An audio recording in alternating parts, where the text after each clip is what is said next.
It's the Benz Brunani womanist. Baby boys, baby girls, you need to hear this. Sit down, receive this realness. Make sure your cup's ready for the tea, we are go sip it, yo. Hot time scrolling for your long throats. You might learn something you never know. Collect you fine, and she's one of a kind. Don't say you're mine, say you're mine. Monday, with your baby girl, with your baby girl, with your baby girl, with your baby girl, with your baby girl, up in the No, you don't want to. You don't want to see the facial expressions I was just making if you're listening to this. And hi, everyone who's watching this. It's me, Kelechi. It's me. It is I, Kelechi Okafor. I feel like I should start pronouncing my name properly rather than saying Okafor, but I'm just so used to saying Okafor. People used to call me Cowfoot for a nickname because of my surname in primary school. Horrible people. Horrible people. Anyway, hello. Welcome to SYM, officially known as Say Your Mind, unofficially known as What? That's right. Suck your mum. Well, not you guys suck your mum, but you know, like other people should suck their mums. The people that we nominate, that we elect for the sucking of their mothers. Yes. Woo! Well, I'm here. I'm actually glad to be here today. I feel like just be putting in that work, you know, just putting in that work and enjoying having a platform and a voice, all of that I'm grateful for. I've really thought about it and I'm grateful for it. What do I want to tell you? So I hope all of you have watched the Grapevine TV episode, the first episode that they've put out that I'm featured in. Yeah, that was really, really fun. As I told you last week, it was really fun to film. And the first episode that they put out was the colorism debate about Maya Jama and, you know, not her specifically, but, you know, the whole thing around colorism and stuff. And everyone being like, oh, that was 2012 that we all said those things. You know, like we've all grown since then. But no, because you're all still dating the same light-skinned girls and mixed race girls and white women. Like you're all still doing the same old things. You're probably just not saying wreck things on the internet anymore. I know that certain man watched it and they were tweeting to each other like, oh, this looked like it would have been hell on earth. Everyone banging on about this colorism thing, like light-skinned people don't face colorism too. Shut up. Like, you chat shit. Like, just stop saying things that mean nothing. Like, words mean things. Like, use them appropriately. Like, it's just annoying how black men, not all black men, but quite a lot of black men will find ways of derailing conversation and convoluting and conflating things just to avoid having any sort of accountability for anything. But it was a fantastic episode. I'm glad that so many people have watched it. I implore you, if you have not yet watched it, to go and watch it, please, because it's a really good discussion. You might have your views and rare. Just, go and check it out. We'd appreciate it.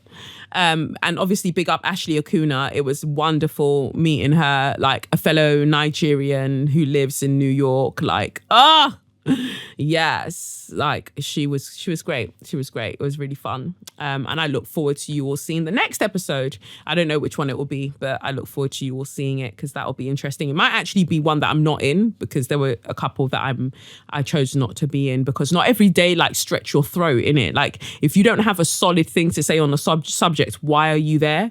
That's my whole feeling on it. But so that was wonderful to do. A bit of a heads up, even though it's all the way in November, I will be doing a self-care workshop with Angel D. So some of you might not know Angel. She's a personal trainer, a baby girl, and she is a bikini competition champion. And now she's a yogi. So we're doing a self-care series together where on the self-care event together on the 2nd of November 2018. It's near Tulse Hill. Let me just get the deets up for you. So it's called the Chakra Series Self-Care Workshop. We're focusing on the root chakra, yoga and meditation. It's on Sunday, 4th of November, 11 o'clock till 11 a.m. till 3 p.m. And it's at South London Dance Studios, which is in Herne Hill. And the tickets are £33. So, you have between now and November to get your £33. The sooner you buy the ticket, the better. So if you don't know this about me, I love to do guided meditations. I implement it as part of my class. I teach a work and stretch class at my studio, and guided meditations I think are just really, really wonderful to do. So I've been working on them and doing them for a while now, quite a while. So I'll be doing a guided meditation session as well as Angel doing her yoga session as well. So it'll be a wonderful day. You'll get a goodie bag. You'll get a vegan lunch. It'll be lit. So she wrote here, how often do you feel like you're being swept along by life and have no sense of grounding? Are you impatient, always wanting things done yesterday? Do you sometimes feel like you lack the courage to start something as you doubt yourself too often? Being able to ground yourself frequently can help with this. The root chakra is the foundation of your chakra system and can help you feel more confident, patient, and stable. We invite you to come to take some time out of your busy, digitally focused world to reset the body, mind, and spirit, bringing you back to a place of peace, love, and equilibrium. So that's what we'll be doing. I'm really, really looking forward to it. She wrote here, because further to our discussion, it's on Eventbrite, so I'll give you the Eventbrite link and you can go and book if you're ready to book from now. It says here, this workshop will focus on reconnecting ourselves to our foundation, tapping into our root chakra through our body's movement. That will be done specifically through yoga. We'll have guided meditation to bring our minds back into focus, taking our meditative practice into our daily lives, using breathing techniques to invigorate our practice, working on intention setting, journaling, and self-care. So each session is designed for you to leave with more tools to cultivate your relationship with your mind, body, and spirit. So yeah, like I said, the ticket includes the workshops, light vegan meal, refreshments, and a small gift bag. So if you want to join us on Sunday, 4th of November, you know where we at, you know where we be. Hey! So you can come through. I love working with the root chakra. Yeah. I need to do more work on myself as well. But yeah, so that's what we'll be doing. And what else? So, well, August, I was going to do, being a bent Punani womanist, I was going to do this talk in Brooklyn. Well, no, I booked a place, Blue Stockings, in Lower East Side, and I was going to do this talk in New York. And now that rhymed, talk in New York. So, but I've actually cancelled the location. I might still go ahead with like a mini not panel discussion, like a mini discussion, like a meetup sort of thing. Might still do that because I really want to like meet up with all the wonderful people that actually listen to this podcast who live in New York or who live close and want to just chat about what it is to be a Black woman, what it is to be a Black person in this society. And I feel like a lot of our views are very, very similar. So yeah, so I'm not using that location anymore, but I'm still open to actually doing like a meetup and just seeing Wagwan. But we'll see how that goes. So moving on then, I'll move on to the tarot for this week. So the tarot for this week, I pulled for us all. Let me get it up. The Mother Soul. So the Mother Soul card is really pretty. It's a woman, and she's got really nice earrings signifying femininity. She's got a head wrap on, and she's got a happy face and a sad face resting in the palm of each hand. And she just looks really serene. Mother Soul. So here's what it says about the Mother Soul. It says, you restore the soul. Waking path, your soul revival. Sleeping path, emptiness. Mother Soul holds the shrine on which we place our sadness and joy. When tears fall upon your cheeks, they may not belong to you. When you laugh without knowing the reason, you may be in the energy of Mother Soul. As Mother Soul, you hold all the feelings and emotions of self and others. You have the capacity to embrace the deepest experiences. You are so sensitive, you may have to protect yourself from people who are constantly in their emotions. People come to you when they are experiencing major turning points in their lives. You comfort, you kiss, you smile, and you give love with no expectations. On the waking path, you are restored and rejuvenated. You feel energetic and find your life full and satisfying. You are able to access the spring of wellness. With this capacity, you help others to awaken the ways in which they suffer. Awaken to the ways in which they suffer. Wellness is imprinted into your bones. Others come to you because of the loving, warm attention you give. As a consequence, your energy is often misinterpreted, and you can fall into the role of a wet nurse, or one who shares with everyone something as dear to yourself as breast milk, as a mother would to a child. As Mother Soul, attending to folks as your children, you are often abused and drained empty of your life force. This draining or abuse can be the beginning of being on the sleeping path. If all of your energy is spent feeding others, nursing everyone's wounds but your own, you are giving without concern for your own needs. You may even encounter anger as others want you to continue your giving. You may grow numb and wary of holding all of these feelings and emotions. You become empty. When you experience this emptiness, you hide because your worth was in the feeding. You are most likely fearful of not being able to handle all of your own pain and loss. See if your efforts to nurture everyone might come from past wounding in your personal life and in your ancestral lineage. See if there's a memory in your bones of the inability to save someone or something you lost long ago. Unconsciously, you are still trying to save all of who and what we've lost on life's journey. Your own soul retrieval is at stake each time you unconsciously take on another person. Remember yourself in this love and comfort work as a respect for your gifts. As a matter of fact, your gifts cannot be shared without your body and soul. Mother souls must find other mother souls to rejuvenate them. If you are constantly tired, then you have too many people around you who are not feeding you. Explore the reasons you allow yourself to be drained. You may need to find ways other than fatigue or illness to signal to yourself to take a break from taking care of others. Do you feel more worthy in your depleted state? Is there something someone can do for you?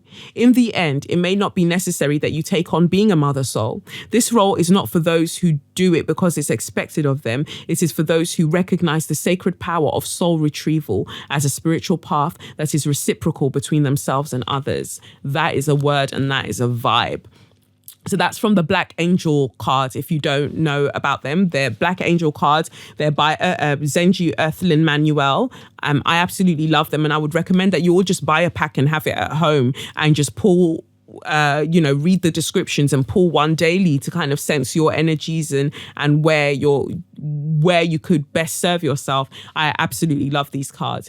So what is the advice for the mother soul this week? So if that description resonated with you, the advice or the card that I pulled from the Rider-Waite Smith deck is the 5 of Cups.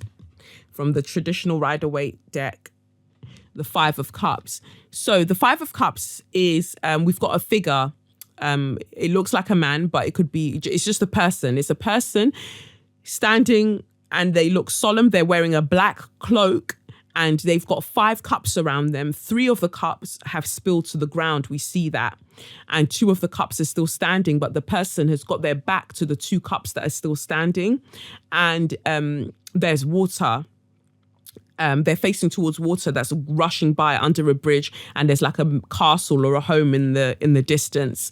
So 5 of Cups, whenever I see this, I automatically think disappointment. But like last week, I said like how the 8 of Cups, because we pulled the 8 of Cups last week, the 8 of Cups is also disappointment, but it's being disappointed and moving on, ready to go and build something else, even though you've suffered that disappointment. The 5 of Cups is saying that some of you obviously heard this message, including myself. Some of you heard this message and you're still holding on to the disappointment, so you're literally not going anywhere. So remember that I said like 3 cups are in front of this figure and 3 of them have spilled, and there are another 2 cups behind the figure that the figure's not looking at. He's not looking at the 2 cups that are still standing. Focus on the 3 cups that have fallen, looking sad about the 3 cups that have fallen, forgetting that there are another 2 cups behind that are also useful and can also hold soul. If we're saying about water, being about, the spirit, there's so much other things. There are so many other things that can hold your spirit, but you're ignoring them because you're focused on this one disappointment. And it goes back to what it says about the mother soul, in that mind out that the disappointment that you're feeling is even from this, isn't even from this time. It's not from this present moment that you're in. It's something that's so deeply festered or ingrained within you that you're still feeling a disappointment from lifetimes ago or even years ago, something that you should have probably moved past, but you seem to remain stuck there. Focusing on the things that didn't go the way you wanted them to will take your eyes off the things that could possibly go the way that you want them to. And this is really, really important to remember, because and it's always speaking to relationships. When I see cups, I always think about relationships, our inner selves, our relationships with ourselves or our relationships with other people. So with that being said, it's definitely a relationship. We're not talking about a job, really. We're not talking about like a career. We're not talking about finances, really. It's something to do with interpersonal relationships and the fact that something didn't go the way that you wanted it to. You were disappointed somehow, and yet you're not wanting to make a move. You're literally standing on the spot, yet everything around you is moving, and you've distanced yourself from your sense of home, because we see the man not even looking at the home in the background, because there's a home in the background that he fails to see because he's busy or the person is busy focused on the cups that have spilled. So you're not even interacting with the people around you who could offer you some kind of solace, some kind of support. You're not looking at the fact that the world is going by and there are so many other things that are happening. You're focused on the 3 cups that have spilled, ignoring the 2 cups behind you. So that's just a wake up call. If you listen to last week's episode and you're like, oh, that spoke to me, but you did fuck all about what, the advice was. It's just a reminder this week that wake up. No use crying over spilt milk, literally. Like that shit, it has fallen. It has fallen, and it's fucking rubbish. It's horrible. It is horrible. But you've got another 2 cups behind you that you can start to rebuild with, that you can start to collect your soul with, that you can start to rejuvenate your spirit with. So why not just use those things? So that's the tarot for this week, and we'll do an extended card in the we'll do another card in the extended version for my patrons. Big up my patrons, patreon.com. Thank you so much for supporting me. I've got more supporters, more patrons this week, and I really, really appreciate you all. So in the extended version, we'll be talking about the bottom of the deck. I always like to look at the bottom of the deck, and the bottom of the deck is the 3 of Cups. So it'll be interesting to talk about what that means, actually. The fact that the 3 of Cups is at the bottom of the deck, like another piece of advice that's waiting for us. So, yas. Moving on then to share your magnificence. My magnificent person, or one of my magnificent people for this week, is Tanael Joe Kim. He is a comedian, black man, and he lives in New York, and he's got a comedy series that he sent me to have a look at. It's called Unrequited. It's a web series that he's created. He wrote it and directed it. And it's about a man who,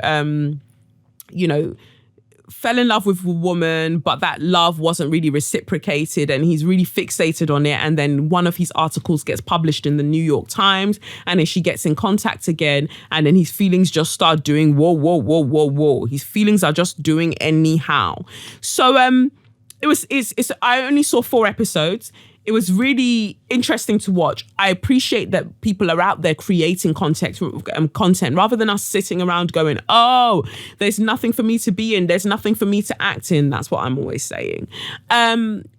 He's out there creating his own work. And so let's support it. Why not? It's an interesting web series. I watched all 4 episodes. They're only 10 minutes long. And just big up yourself, Tanael, for creating something, for seeing something through, from writing the script to directing it. All of those logistics that even go into creating a web series, no matter how small, it's a massive feat. So 2 slaps on your chest, my guy. Well done. My next Share Your Magnificence goes out to Prince, who lives in South Africa. I'm just going to get the email up. find the email for you. I've got quite a few emails this week. I'm going to try and get through the main ones. So here we go. So it's titled Mental Issues Awareness in South Africa. Hi there, my name is Prince and I'm a huge fan of your podcast from South Africa. I enjoy the fact that you love cards as I'm a lover as well. My dear, I wrote you this email to say, I appreciate the work you are doing. I particularly enjoyed the discussion you had about Black mental health and the point that most researchers are done on white people, especially when it comes to mental issues. And that's why I find we have more Black people in our hospitals and they're now filled with we have more Black people in our hospitals. Our hospitals are now filled with Black people. It is like a new discovered trend, but in actual fact, its issues resulted from the apartheid regime eras. I think that they have a name for it now, epigenetic inheritance. I can go on for days about this topic. I just want to say thank you for your work. With love, P. Thank you, Prince. Thank you for that. I really appreciate that, there are quite a lot of men who listen to this show because I think that it's important in just dynamics generally to know that what I say matters, and every week you're supporting me getting my listener counts up when other men are just like, I don't want to listen to a woman talking. Are you done talking? Are you done talking? Yeah, so they don't listen, but I'm glad that people like yourself listen. And that's an interesting term, epigenetic inheritance. I have to go and look it up, see Wagwan, but I don't think it's spoken about enough. The trauma that apartheid actually caused to the Black and, South Africans. I know that there are different terms and stuff, but I'll just collectively say like the Black South Africans, like the indigenous South Africans, I think is a better use of a term, because certain men arrived and they shouldn't have been there. But anyways, yeah, so I think that we don't talk about it enough because there's so much trauma. Big up ESN podcast, Eloquently Saying Nothing. Big up those guys, Stavros Boss and Big Wahala. Big Wahala is obviously my fave because we interact often. They were talking recently in their most recent episode about Babe, I think her name's Babe, an artist in South Africa who, I guess, she went on a radio show and the host basically just said, I know that your husband beats you and you shouldn't have to put up with that. And domestic violence is a big thing in South Africa that we don't speak about enough. And my initial thing when I was listening to the ESM podcast was I was angry with the guys as well. I was just like, how fucking dare this radio show host just out someone else's business? Like, I didn't tell you that that's what I wanted to discuss, especially since you hadn't let me know before I came on the show that you would be bringing up what I'm going through, my trauma, without, asking me first. But apparently it's a really big thing. It's a really, really, really, I saw a fly. It's a really, really big thing in South Africa, everywhere, domestic violence. But, South African women want to be involved in that sense in the Me Too movement, talking about the violence that's inflicted on Black women. And I guess it isn't spoken enough about because it's inflicted on Black women. So that matters to me. These things, these traumas that go unnoticed or go unspoken or go televised or taken onto bigger platforms because it's not affecting white people the way it's affecting Black people. And I think that isn't an excuse or a reason for the domestic violence. What I'm saying is that there's so much trauma that's there, and Malcolm X says that the Black woman is the most underprotected of all women or people generally. Yeah, and that's true. And in this case, it's the South African women who are taking the brunt of all of these frustrations and everything else. So, I would really, really like to learn more about what is being done to help the indigenous South Africans with their trauma that was inflicted upon them by certain men who should not have rolled up there and decided to stay there because it was not their fucking country. Yeah, so thank you, Prince, for sending that through. You're magnificent. Thank you so much for listening to the show. And thank you for so much for interacting with me. Remember, guys, like, I'm a gentle girl. I'm a gentle girl. So don't ever feel any way about sending me letters. I really, really appreciate them. So the email address is sym@kelechiokafor.com. If you ever have anything to send me, send it through that channel. SYM, that's Sierra Yankee Mike at kelechiokafor.com. Send that through to me. So yeah, thank you. So going on to the letters that I have, then one of them really stood out that I needed to cover. It was from, I don't know if she wants me to say her name, so I'll just say May. So May sent a letter and she said, "Dear Kelechi, how are you? I'm fine, thank you. I follow your tweets, though I'm not an avid tweeter myself. And I have the good sense to spot by a few times a week to drop a few peeps on my timeline. It was a wonderful surprise to finally notice that SYM was an additional tool within your impressive repertoire. Thank you. So last night, after waking up from an overwhelming post-risotto coma, I hurried and pressed play on your most recent podcast. I cannot thank you enough for sharing your insights around the meaning of those cards. It spoke to me loudly and unsettled my spirit. Indeed, it turns out that what you articulated around fear and procrastination in shifting gears towards my purpose, sleeping on a dream, the many facets of charity, selflessness in sharing my gift, and also being mindful of overexposure, and I could go on, were just what my soul was wailing for this week. It helped me to put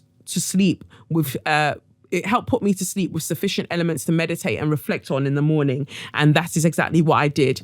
This brings me to the true intention behind this letter. Please allow me to shed light on the following comment, which were made by yourself and Missy along a particular sequence of the recording.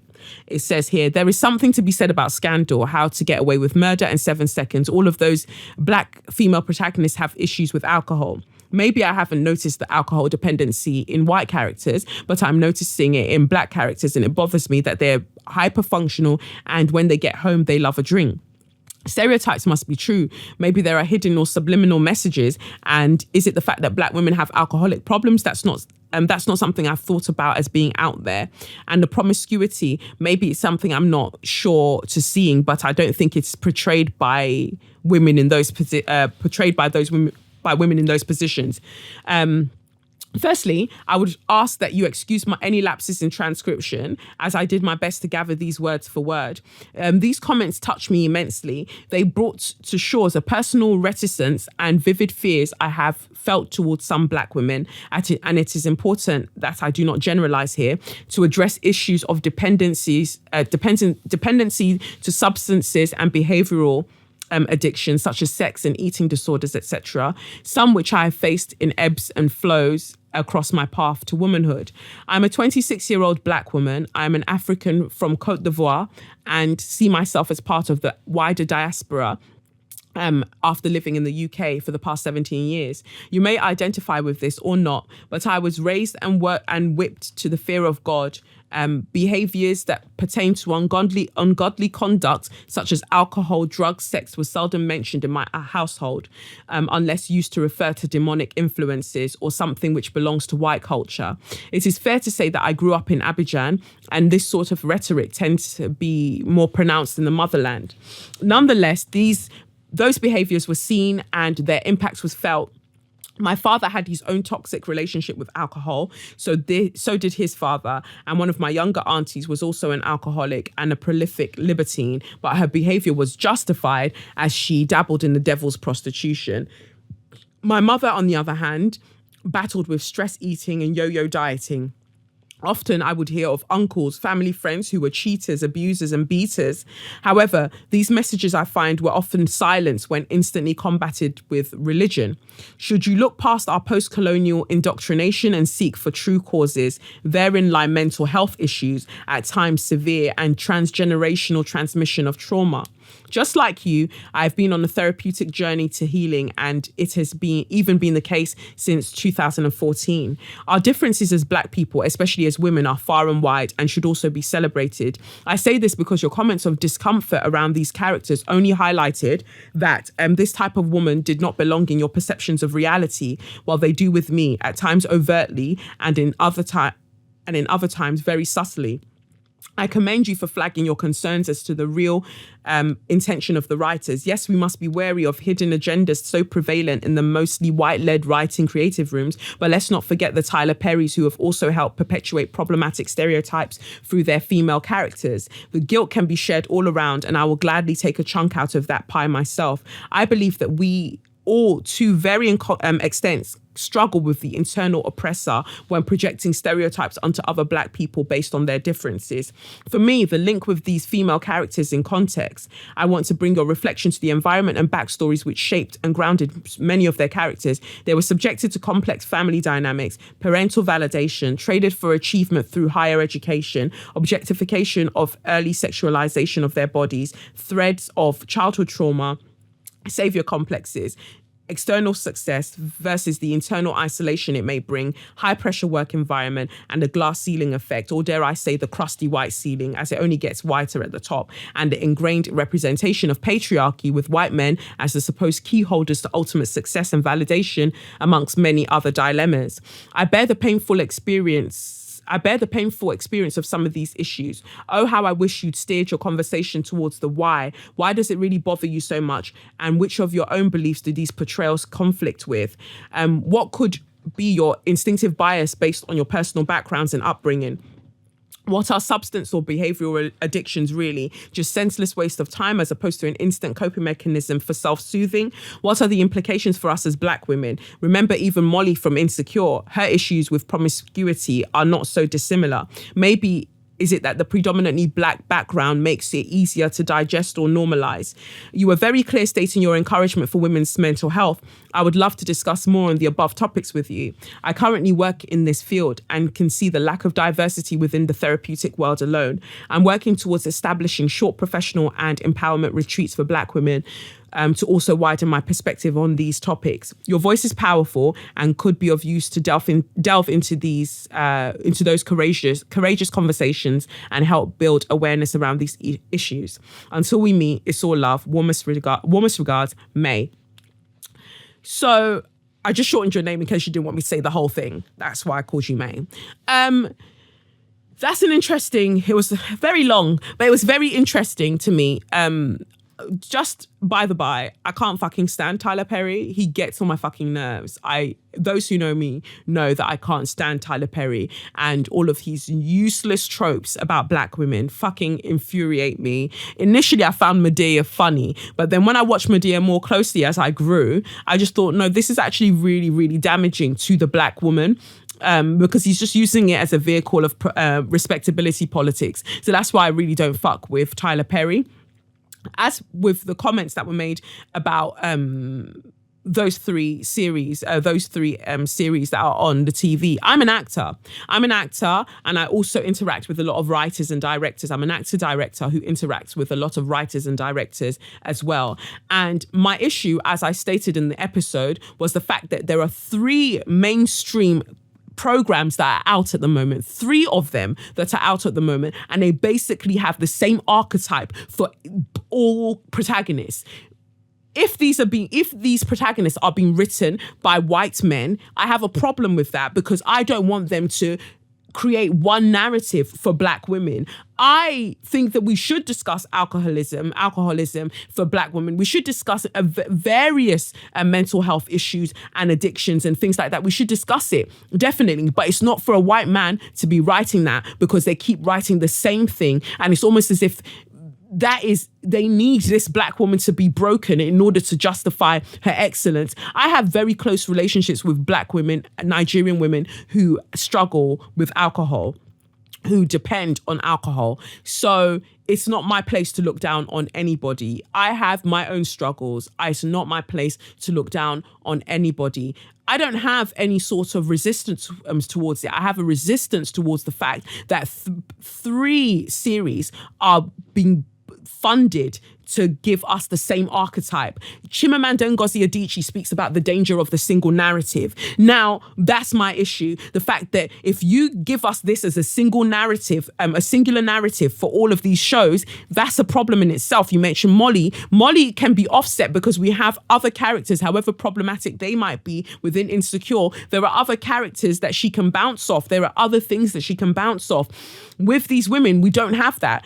All of them have an issue with white men in their lives, being objectified by white men in their lives. Like, as far as I see, yes, that their parents traded them for, made them feel like it was transactional. Love was transactional. They would get love if they were high achievers. We see that across the board with all of them. And I know that feeling firsthand of feeling like I need to achieve the most in order for love to be given to me. And I'm still taking a while to unlearn that I don't have to do anything to be loved because I'm lovable just by being me.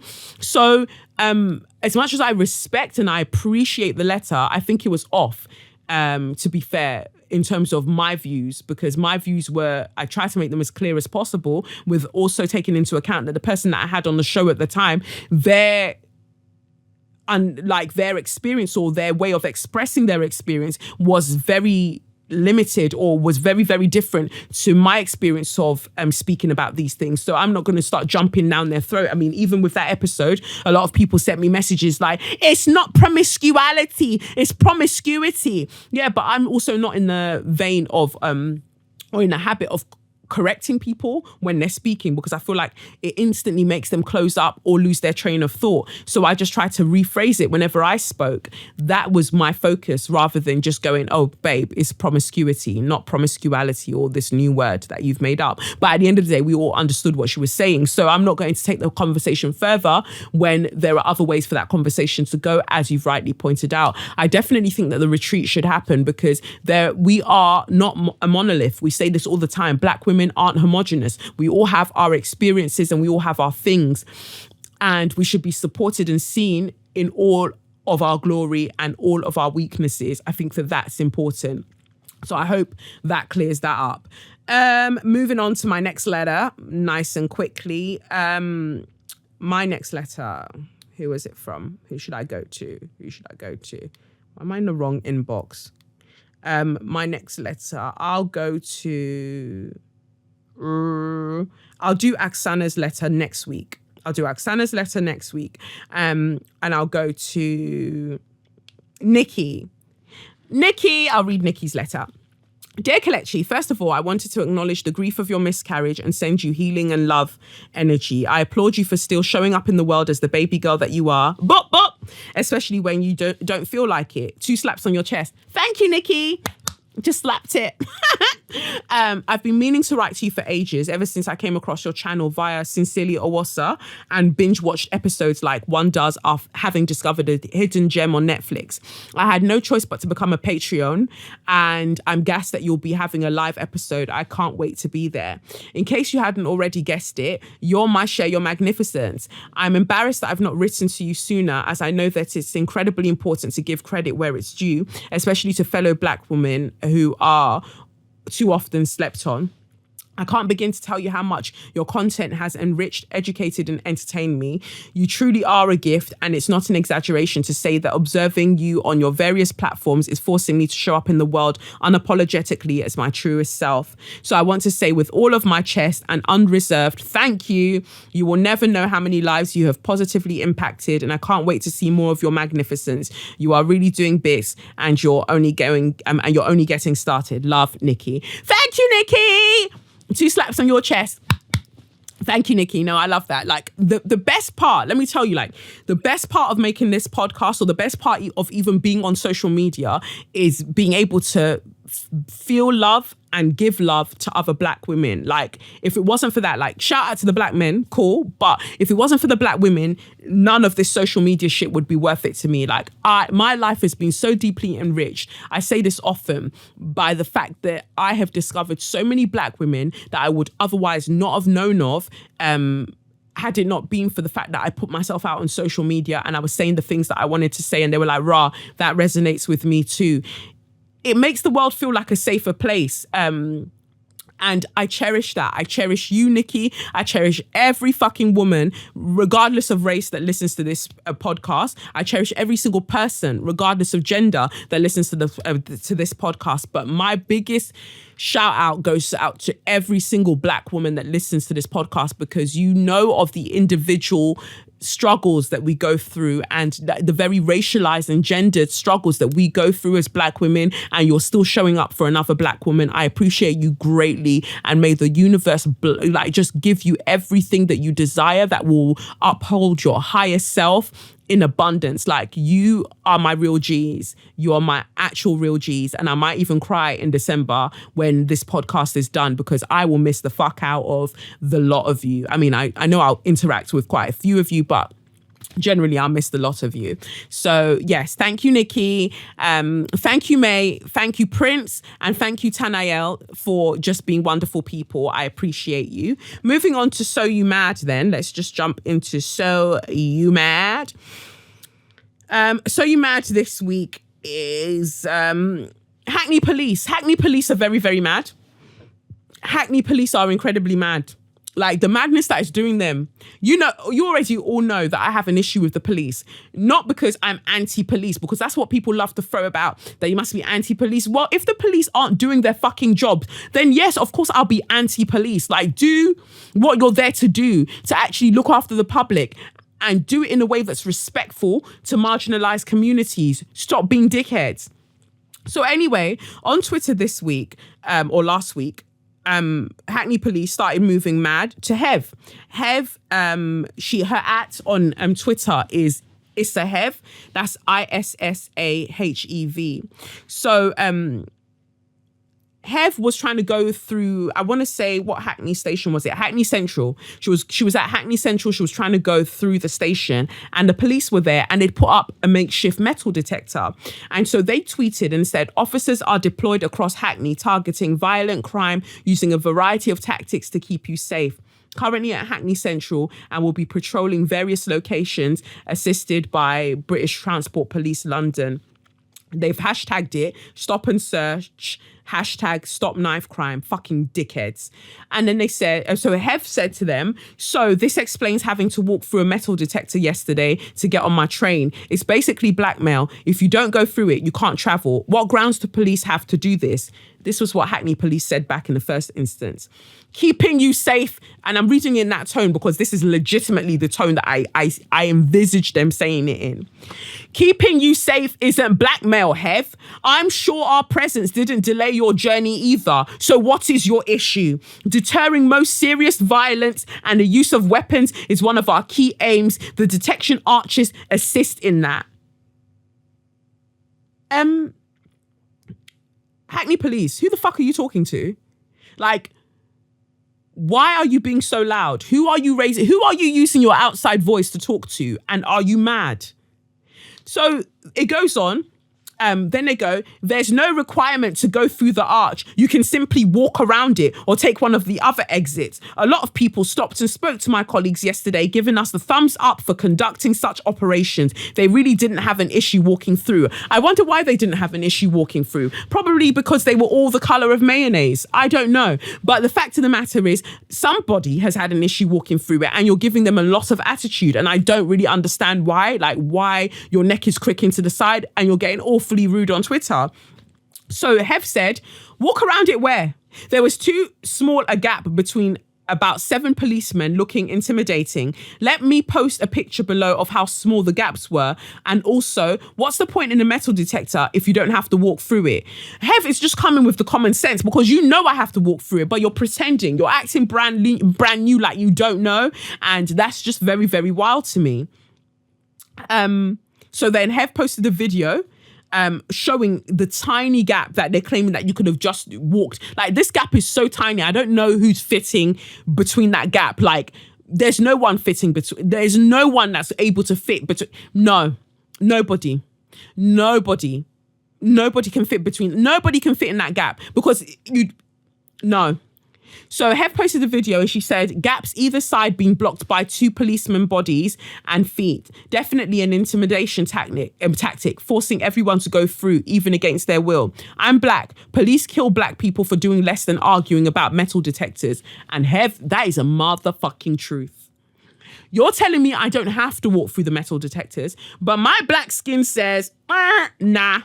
My black skin says I definitely have to walk through those metal detectors, because if I say no, as other people wrote in the mentions for to Hackney Police, if I said no as a black person, you're going to pull me to the side and you're going to really frisk me down and give me a hard fucking time for why I didn't want to walk through the metal detectors in the first place. And then we're going to have a problem on our hands. So wagwan. So, this is now what Hackney Police said, and this is when my blood started to really, my blood started to do biggie, heavy, because Hackney Police had the fucking cheek to say to her, you had time to film, but not time to stop and speak with my colleagues about them being there and what they were doing. Shame, really, as you could have asked them all of this in person. If someone is in your way, I often find that excuse me works well. We are all human after all. Hackney Police, if you're listening to this, Hackney Police, fire whoever the fuck is doing your social media, because all of this time that you guys are trying to say that, oh, we blend in with the community, we want to be part of the community. You're not being part of any community by being so fucking rude and not understanding the very legitimate place that Hev's concerns are coming from. You're very, very rude people. And I would really say that you should be the ones to get the straw of the week for this week, but I need to give that straw to more deserving people this week. That's the only reason you're not getting it. And because I've given straws to the police before, that's the only reason you're not getting it. But you guys are dickheads. And I understand why people call you pigs, because you're nasty. You're not. I enjoy pork. I'm so sorry. Pork, I love you. Yeah. But as I was saying, you guys are pigs. You're horrendous. And if this is the way that you think is feasible to speak to a member of the public, then that's wow. I guess I'll be writing to Theresa May. Not that she'll care, because she's a little pussy clut. Anyway, then one of my baby girls wrote to them. She wrote, why didn't they volunteer the information that people weren't obligated to walk through it? You're the ones disrupting a normal commute. Thus, it's your responsibility to ensure it's done in a non-intimidating and fair way. Who the hell wants to go up to the police in this climate? Then Hackney Police said to her, the other entrance to the station didn't have an arch, and when people spoke with we, not even spoke with us, because their English is just fucked. They're like, when people spoke with we explained everything we have on here. No one was forced to go through. How exactly did we disrupt your commute? Interested to hear this. This is a very aggressive person that's tweeting on behalf of Hackney Police. Like, they're very aggressive about, I'm interested to hear this. Who are you challenging? Is your father mad? Is your motherfucking mother mad? Is everybody mad? So Hev now said to them, the other entrance is 2 roads away. What about those who find mobility difficult, who don't want to go through it? Hackney Police now wrote Hev, as if like bitch, because they really wanted to say bitch, but they said Hev. The other entrance is on Amherst Road, opposite Brett Road. That's not 2 roads away. If you fancy meeting in person to discuss, I'd be delighted to do that. Coffee on me. I'd also like to show you firsthand the work we're doing to try to save young lives. Send us a DM if you would. So you're basically asking me to meet you around the corner. Because why the fuck am I meeting you for coffee? It's not even a nice offer. It's not a nice gesture. To me, it sounds like you want to meet me to fight me, and I'm not on that, because you man lie about everything. So no. But Hev said to them, if you wanted to rightfully choose to avoid the metal detector without an altercation with police, you had to walk down the road and past TK Maxx, Road 1, and then around the corner to the stairs, Road 2, which would be horrendous for those with mobility needs. And then she just waved to them, bye. I'm disgusted. I'm disgusted that in this day and age, police think that it's okay to hire someone that would speak to people in this way. And furthermore, that nothing has been done about the way that whoever was tweeting on behalf of the police, that they were allowed to tweet in that way. Who the fuck are you talking to? They're lucky that they were tweeting at Hev, because if you were tweeting at me, I would have told you about where we're going to meet. We can meet at Costa in Peckham, and I might not show up, but other people might. other people might. They might be waiting on you at the door. That's not even a threat. That's just a speculation. But I just think that it's really, really disgusting. Like, I just wonder if they would tweet at a white woman in that way, because obviously Hev's got her picture up.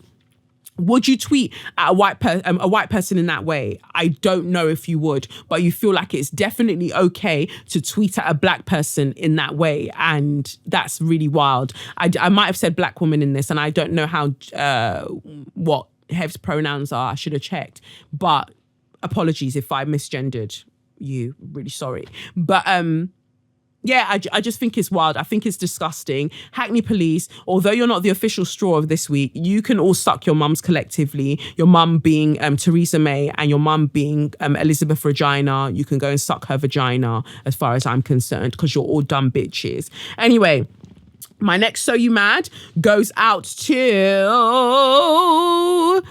the Sun newspaper.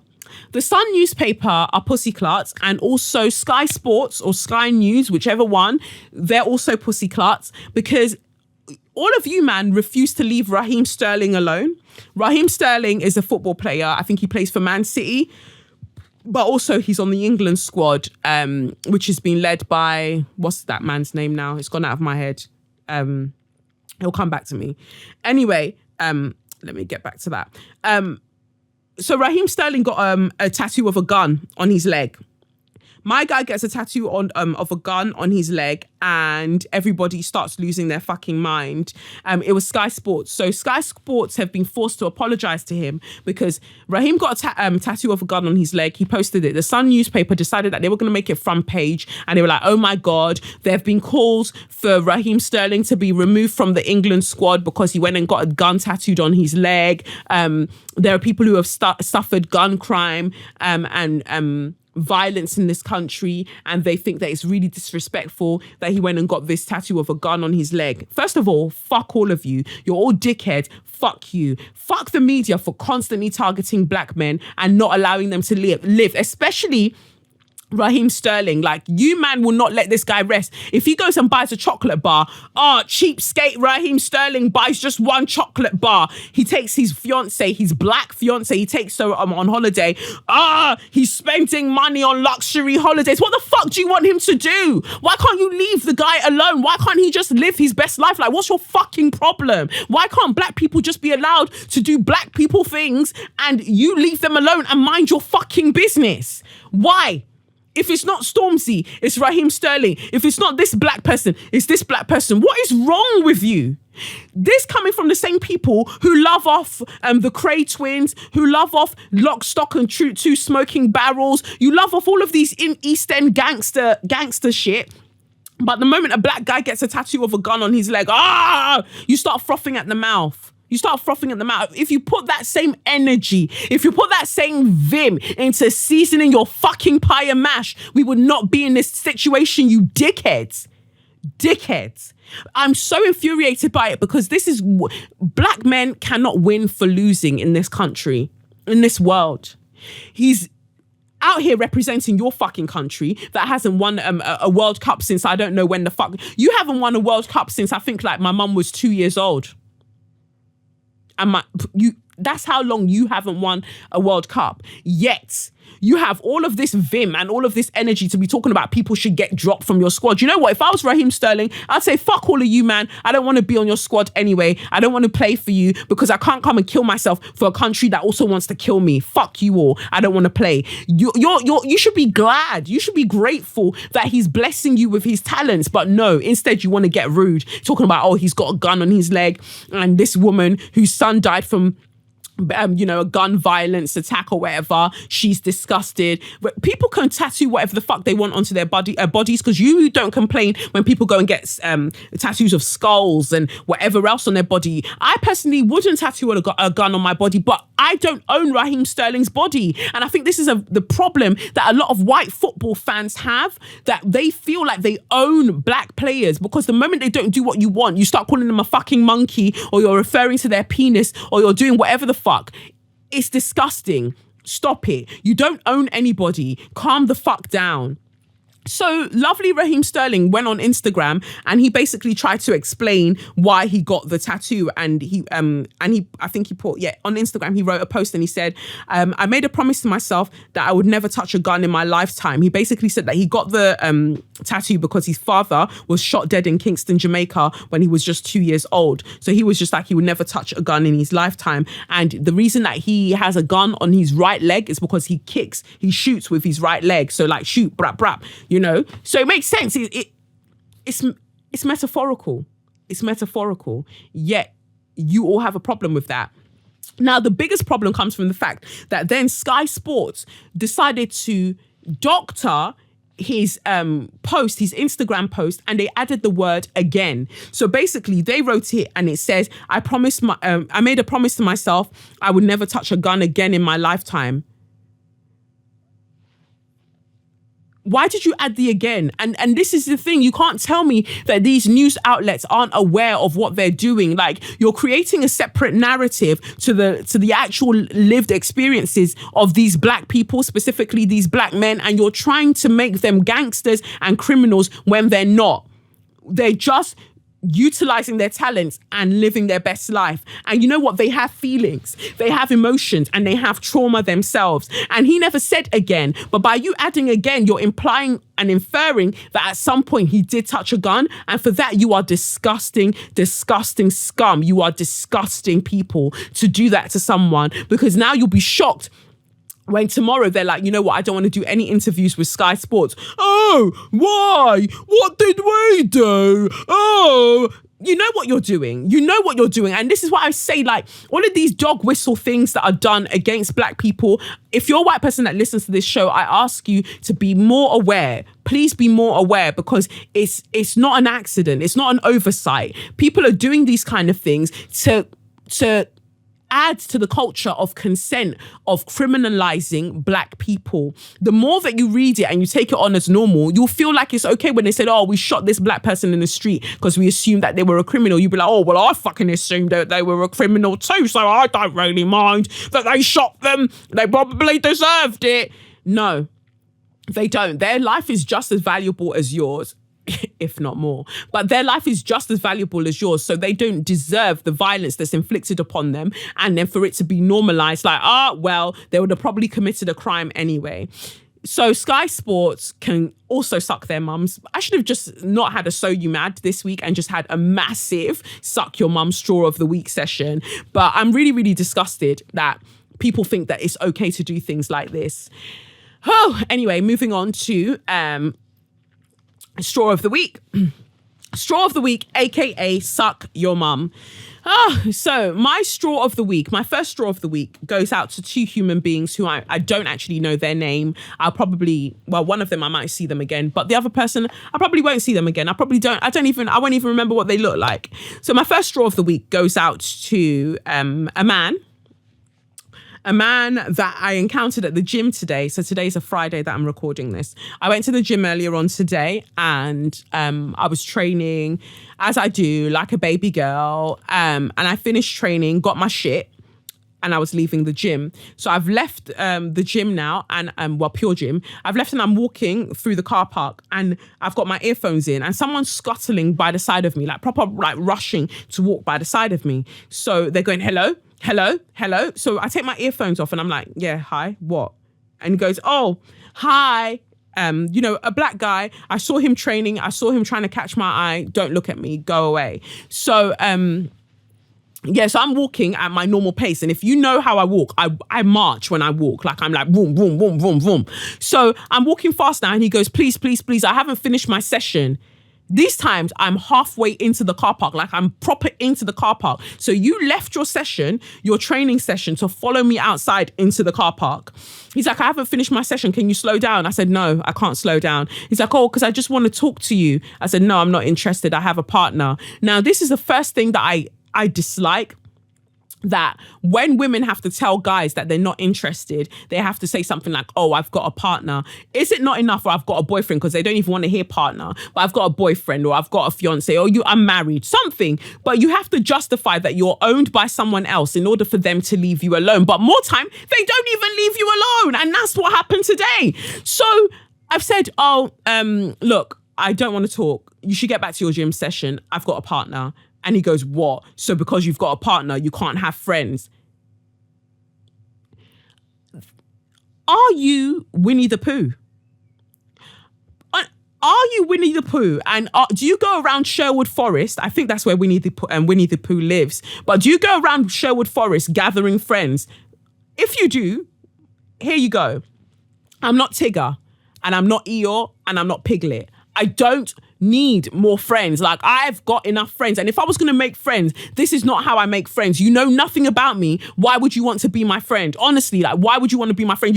I could be a fucking axe murderer. You don't know. You just saw me banging weights and you were like, yeah, spicy thing. Fine, babe. No, go away. And it's so disrespectful because you know that you don't actually want to be friends, but you feel like you need to say something. And this is the way that I think that men don't understand. When we say like men are trash, although I don't say it often, it's things like this. It's like things like just not respecting a woman's boundaries. Like, I'm not interested. I've already told you. I've already tried to be as nice as possible. Even when I was single, when guys tried to talk to me, I'd be like, look, I've got a partner. I've got a boyfriend, just so they'll leave me alone, because it's the only language that some of them seem to understand, while the rest of them simply just don't understand it. They're like, so what? You've got a boyfriend. So what? You can't have friends. Suck your mum. Suck your mum, because I'm tired. And why it frustrated me is because I had to find a way to still be polite to him, because you never know how these men are going to move when you say I'm not interested, before they now decide to give you one thump in your head, one thump in your face. I'm a baby girl. I'm a baby girl, and I like my face the way that it is. God, please, touch wood. I don't need anyone to try and come and lick me upside the head because I told them I'm not interested. So even then, I'm being polite, like, well, thank you for asking, but no thanks. And he was like, oh, well, thank you for stopping for me then. Ugh. Man, whoever you are at Pure Gym, please find a straw, and please, please, please, please use it to suck your mum. That's all I implore of you. Just please suck your mum, because you're out here draining other women of energy, of the feelings of safety, of their comfort, of their boundaries, their personal space, all because you want to meet a girl. And it's always you guys that are so enthusiastic to go and stop women that are usually even married. I don't know for you. I don't understand what it is with you. So yeah, you can just go right ahead and suck your mum, because it's horrible. I'm a person that knows that, as much as I joke about, I know I can defend myself. I know I've done like enough combat classes, and I'll do more. I know that I can basically defend myself. But what about the women who can't, that you are running up behind to chat to? What about your gym session? So that means you're not even serious about the gym, because I promise you that there's never been anyone that has been good looking enough in my entire life that if I've been doing a physical sport, I've stopped doing the sport to chat to them. That there's no one more important than what I'm doing at that particular moment in time. But you left doing your tricep dips to follow me outside. Why? Am I never coming back to the gym again? I don't know. But all of this chasing business, it's just not nice. It's not comfortable. So random guy at the gym, suck your mum. Thanks. My next suck your mum, my next straw of the week goes out to another random person that I don't know, a white lady. But she represents many white ladies. So I was remember when it was raining really, really badly last week, like proper pissing it down, proper raining. So I'm on the bus heading to Elephant and Castle. I'm sitting by the window, and a woman gets on with her boyfriend. A white woman gets on with her boyfriend, and obviously there aren't enough seats, so she has to sit by me and her boyfriend has to sit behind. So anyway, she sits by me now. She turns her back to me. So she's like sitting facing side on to him. She turns her back to me and she starts flicking her hair, trying to dry it. So please, listeners, where do you think that the water was going, that this fool was flicking? Yes, into the corner of my eye. She was going flick, flick with her stupid straw hair. So I don't even know when I did it. God forgive me. My elbow came up at 90 degrees and I jabbed it into her spine, like with force. I went dugu into, like, wossa, into her spine. And I said, don't do that. Flick your hair elsewhere. And the look of shock on her face when she turned around, like, first of all, she hadn't realized I was sitting there, but obviously you knew I was sitting there because your boyfriend couldn't sit next to you. So you knew I was there, sitting right next to you. Our hips are technically touching each other, but you felt like it was okay to be dashing the water from your hair into my face. So I elbow her in her spine now. And I said to her, don't do that. Flick your hair elsewhere. She's like, oh, I'm so sorry. I really didn't realize. Ready to reach for the tears. You can reach for the tears if you want to, but this is a message to a lot of white women, like on public transport, everywhere. You girl like to get on public transport, especially the tube, and you start flicking your hair like you don't fucking understand that there are other human beings with eyes. We have eyes that you're flicking your useless hair into, and you'll continue to do it because you have so little consideration for everybody else around you, because everything focuses on you, like you are the most important thing. Even at the yoga studio, I'm always rather perturbed by the fact that when we all go into the showers, because we've got like a communal shower and we all get in at the same time, so many white women bring lots of things to like wash their hair, and I rarely see them with anything to wash their bodies, and it really makes me uncomfortable. Like, they spend like a good while washing hair, conditioning it, and ting, and then not a single shower gel for the rest of their body. It's really weird to me, but that also tells me that you feel like your hair is your crown, literally your crown and glory. But I'll rip your crown and glory off your fucking head if it comes my way again. I do it on the tube. When a woman flicks her hair over her shoulder and it lands on my shoulder, I grab all of her hair and I move it back onto her shoulder. Keep your hair where it belongs. I would rather not touch you. I would rather not touch your hair, because I sure as fuck don't want you to touch my hair. So keep your hair on your body and keep it away from me.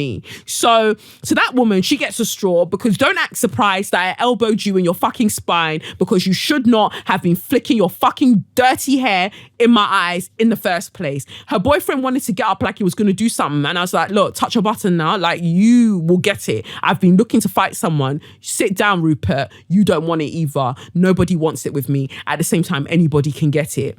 So that's pretty much it for this week. Thank you so much for listening. I have been Kelechi Okafor, and this has been SYM, officially known as Say Your Mind, unofficially known as what? That's right. Suck your mother. Suck your mum. You can email me at sym@kelechiokafor.com. Follow me on @Kelechnikov or Say Your Mind Pod. I'll drop the Eventbrite link for the Chakra series, and please check out the Grapevine TV to watch the colorism debate if you haven't seen it yet. In the extended content for my patrons, my people, we'll be looking at the, an extra card, the Three of Cups for the tarot.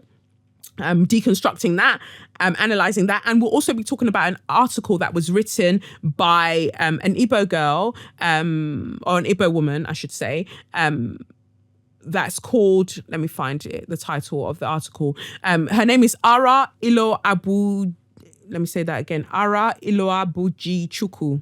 I proper massacred that, but she's Igbo as well. It's called The Strained Relationship Between Black Mothers and Their Daughters, and it was written for Madame Noir. I'll be talking about that because a lot of people got on her about her generalizing Black mothers. So we'll be discussing that in the extended content. Anyway, thank you so much for listening. I'm wishing that you all have a wonderful, wonderful week. Keep your head up, keep your chest out. 2 slaps on your chest for everybody. For being here, for surviving, for making it this far. I love you all. Catch you later. Peace. It's the Benz Brunani womanist, baby boys, baby girls, you need to hear this. Sit down, receive this realness. Make sure your cup's ready for the tea, we are go sip it, yo. Hard time scrolling for your long shorts. You might learn something you never know. Collect you fine, and she's one of a kind. Don't say your mind, say your mind.